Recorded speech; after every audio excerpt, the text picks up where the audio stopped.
Hey there. So today we're going to be looking at what $750,000 actually buys you in King County. So we're going to be going over a home that I just happened to pull up in Kenmore, is in King County, and we're going to look at this one and maybe another one as well. And we're going to do a walkthrough of like the photos, and we're going to go through the price, the what's called principal, interest, tax, and insurance, so the full monthly payment. And then we can also mess around with like down payments as well. And almost also we're going to look at the condition of the home, what repairs it might need, and an offer strategy that might be recommended for the home that we're looking at. So this is a nice home in Kenmore. It's priced at $695 right now. It's 3 bedrooms, 2 bath, 1425 square feet. So if you're not familiar, this is Kenmore area, and we're going to go ahead and take this. We're going to zoom out a little bit. So this is where the property is at. This is all King County, right? And it's kind of close to Bothell. This is Kenmore. This is Kirkland area right here. So it's pretty close to Kirkland, but this is considered Kenmore. So that's the location. So we're going to go through the photos really quick. Pretty nice. It's going to be a split level home, 2-car garage, nice driveway, good landscaping. So you can see this is why it's a split level, because as soon as you enter, you have steps up to the door. And as soon as you enter the front door, you have steps going down or steps going up. And then you have on the upstairs, looks like you have the living room, dining area where they put a wall. This is the other side of that wall, and then the kitchen. And the kitchen, as you can see, is pretty outdated and very old. You can tell by just the appliances. They haven't touched anything. It's very clean, but this has not been updated or anything either. And it looks like most of the home it was cleaned, very cleaned, but got older carpet, got popcorn ceilings, you got these super old doors, old trim, and all these things, all these factors. So it could use some paint. I mean, here's the map, and it's a decent home. Now, what you could do, and if I had to guess, I would say this is probably like an estate sale, um, just because of the fact that it hasn't been touched since looks like since it was built. Let's see when it was built, 1977. So if I were to guess, I would say that it's probably an estate sale, because most homeowners don't keep these types of kitchens, and especially these appliances from the 70s, unless they're the original owners. Or they're just most people will update these types of things, or update the cabinets, or update the countertops, or update the appliances at the very least, and update some trim usually as well. So I'm saying it's probably an estate, and it makes sense, listed by Lisa Taylor. Shout out to her. So let's look at down payment, right? Let's look at the schools. Hey, so it's got good schools. The school rankings here are phenomenal, right? So that's great. Okay. This is the payment, right? So with 5% down, and this is the current interest rates right here. So, and this is, ballpark, right? It might be, give or take a little bit. So don't say that this is 100% fixed, but down payment here, principal and interest, is no HOA, property taxes, and insurance and mortgage insurance. So when I say about total monthly payment, this is a really great tool for any buyers looking online, is you can look at a home and be like, okay, well, what is that actually going to cost me? What's called PITI, principal, interest, taxes, insurances, right? Principal, interest, taxes, insurance. And then if it does have an HOA, that would be also put here. So it gives you a total estimate of your monthly payment with your down payment. So you're saying, you can see right here that, your monthly down, or your down payment is going to be roughly $35,000. Okay. That's not bad. Now, the rub might come into most families is the affordability factor of the monthly payment. And so let's say you're getting into this home, and something to think about is, this would be a great live-in fixer, right? If you're younger and you have a good eye for design, or you have some construction background, or you're handy with some tools, and you're a DIY or DIY person, this would be a perfect project home for like a younger couple who, again, maybe the wife or fiance or girlfriend has a designer, good designs and input, interior design, and materials, and the guy could do the construction, or vice versa. Either way, not trying to put people inside boxes here, but anyways, the point is like if you had the mindset of DIY, and you were handy with tools and learning and doing some repairs and upgrades as you lived in the home, this would be a great project home, because you're going to get forced appreciation through your sweat equity and doing the improvements over time. In terms of how this would break down, but realistically, when people are looking at monthly payments, I try to always recommend people say, like, listen, your monthly payment should be no more than like a third of your monthly income. So if this payment is 5,375, realistically, you should be making a total household income more than $16,000 a month. Let that sink in for a second. So realistically, if you want to be in a good financial position, if this is your monthly cost, including principal, interest, taxes, and insurances, you should be able to make 15,000. You should be making at least $16,000 a month to, for this to make sense.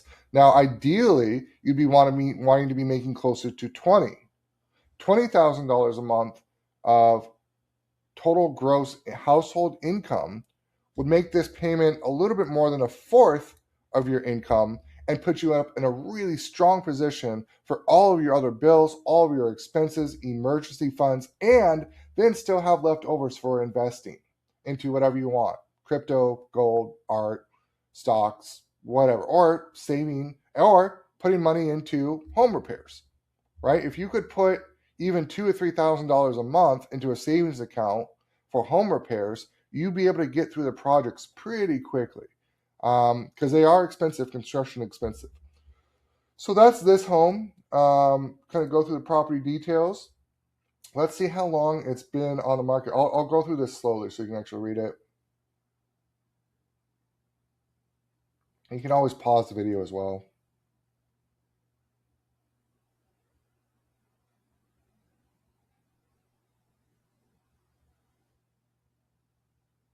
So those are your annual taxes, gas.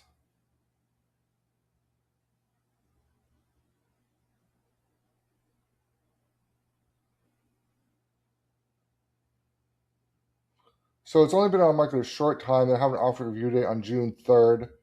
I don't know if they're going to get any offers, if I'm being completely honest. They might, but they might not. So, yeah, see, okay, so look at the price differences too. It just kind of shows you appreciation jumps over the years. So 79,000, somebody sold it at a loss at 74,900 in 1984, and then they sold it for 132,500 in 1993. That was not a big jump right there. But then you go from 1993 to 26, and no, holy moly, look at that jump. Look at that jump from $93 a square foot to $488. That is a massive jump. Of course, it's also a long time frame as well. You're talking, let's see, over 30, gosh, what would that be? Almost 40 years? Yeah, just shy. So, it has, the finished square feet is actually pretty small. So that's why it's not going to sell right there for that price, I don't think, because of that and the condition. That your square footage is so small. It's saying 1425, but I have a feeling that part of this 425 is unfinished space, and so they're not supposed to do that because it's supposed to be finished. Because this is saying unfinished, and this is saying finished is 1,080. So if that's the case, this is saying 1,080, then that's going to really, really hurt them. I think they're going to be too high in price, if you ask me. So that's this property. Um, they're going to have an offer review date on June 3rd. I would be very surprised if they did actually get an offer. So let's go back and let's do another one where we're looking at another property. Let's look at one. We can look at that one. This one's the same one. Let's look at one in like Seattle, right?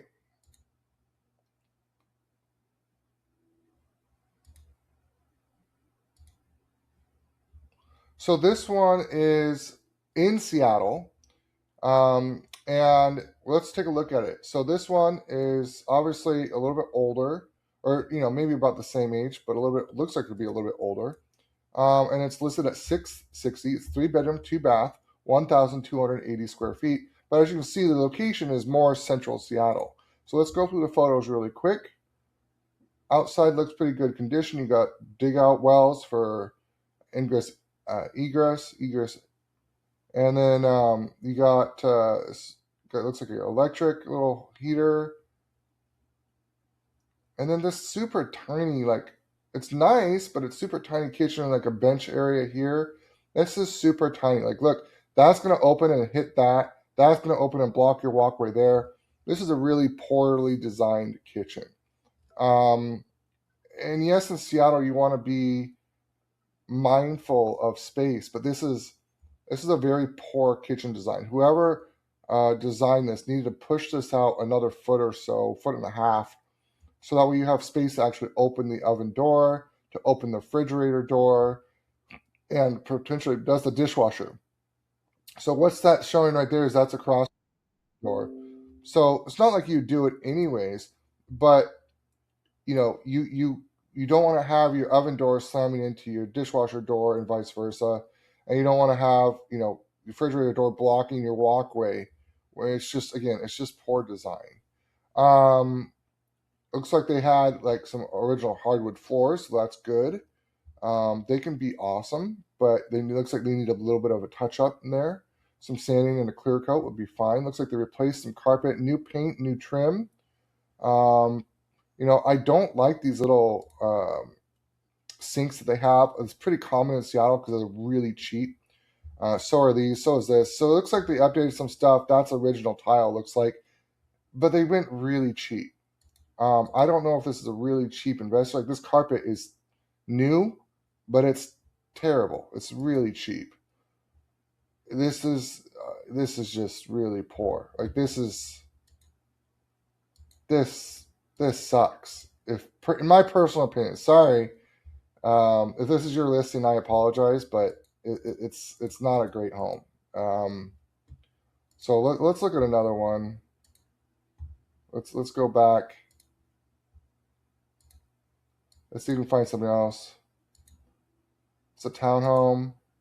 Hey, this is a great looking. This looks like it's a townhome, but still, this looks great in my opinion.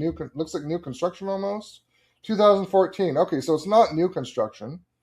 But if you're in this location of Seattle, looks like it's got some good parking as well, which is prime. So this is a great, it's 3 bedrooms, 2.5 baths, 1410 square feet. So you're getting more square footage, which is awesome. It's newer. It's 1410 square feet. It's close to the light rail station, North Beacon Hill. 2014 build. It has I think, one car garage. HOAs are super low. Let's check this out. Yeah, I mean, it looks, some people may not like the modern design, but again, if you're in this part of Seattle and this price point with this parking, it's actually not bad. I kind of like the design too, personally. It's a little different. I'm not sure about the color, but the design is cool. And then you can have like a little outdoor. Oh, this is your covered parking area, so it's covered. And then the kitchen is nice. I like that. It says bar stool seatings. Got nice quartz countertops, backsplash all the way up, vented hood. That's great. Stainless steel appliances, nice sleek cabinets. Um, yeah, I mean, the floor is nice as well. Good walk-in closet size. Look at that. Our pantry. Bathrooms are clean. Pretty standard. Nice oversized windows. Love the tile on the walls here. Backsplash here. This is a great toilet. You know, rooftop deck. Look at that. You got a rooftop deck too. Wow. Mini splits for heating and air conditioning. You get some views. Shoot.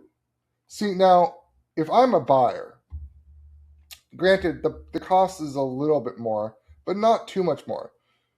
So this one was $660. This one's $750. Okay, so I guess that's not true. That's $100,000 more almost. But wow, I mean, let's look at the payment and let's see what that looks like. Again, good schools. Look at that. Beacon Hill International School, 9 out of 10. Mercer Middle School, 7 out of 10. A high school, could use some work. But let's look at this payment calculator.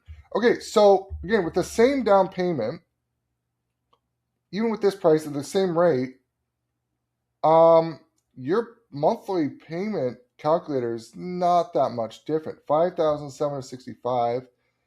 I think this one might be a little bit. Okay, so $5,255. Okay, at $33,000 of down payment, $5,255. So $5,255 versus $5,765. So you're looking at a difference of about $500 a month.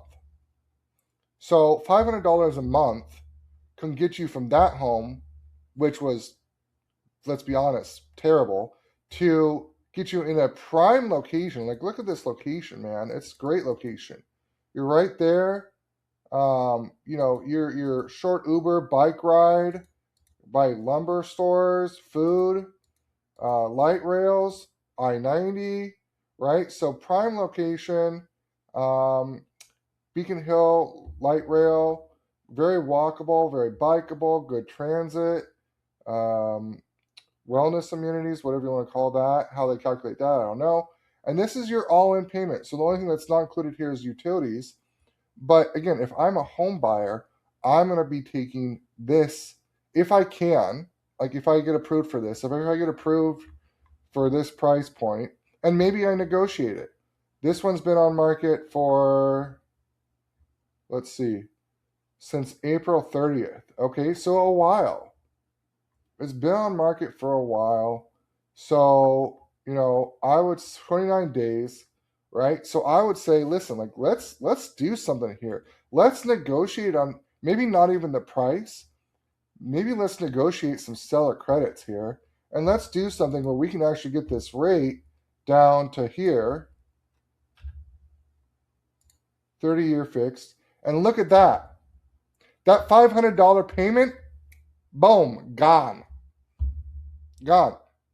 So now your monthly payment, PITI, is the same as the other one that was like a decrepit little home.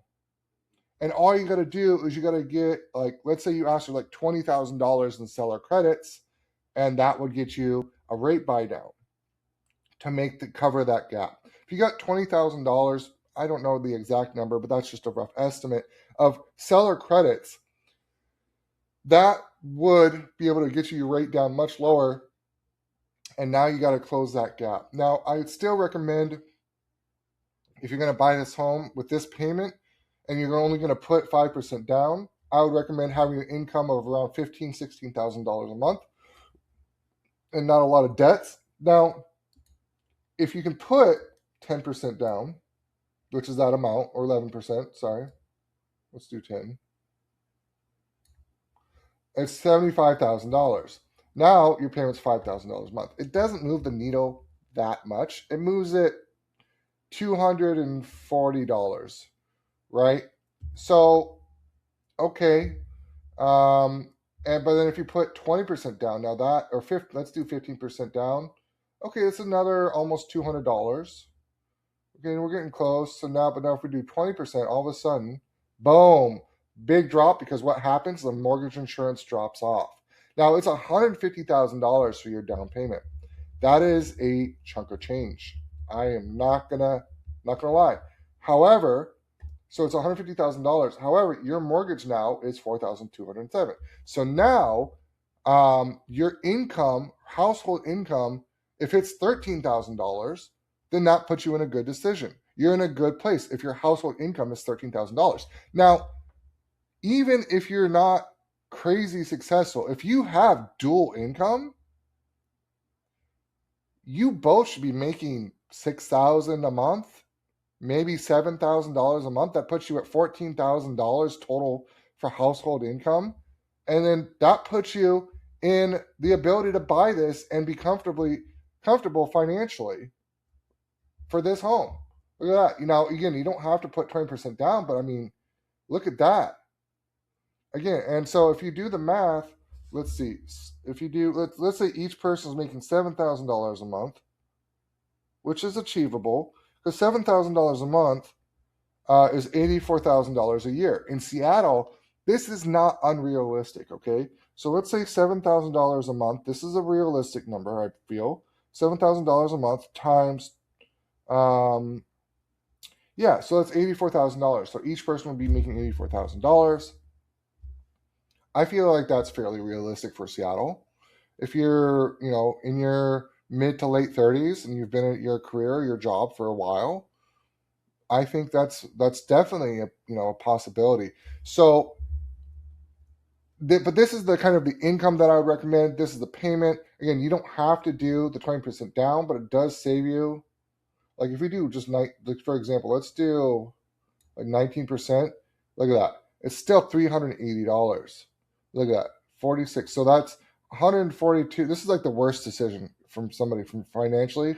By the way, if you're gonna put that much down, you might as well just go to 20%, because that's like 19%.